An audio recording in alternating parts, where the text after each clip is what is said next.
நேரில் பார்க்கும் பக்தனை போல் நான் காணுவே.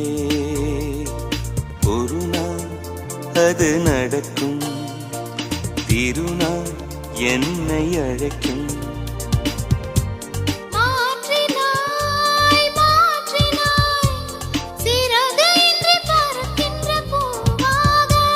மாறினேன் மாறினேன் உன்னை மட்டும் சுமக்கின்ற காற்று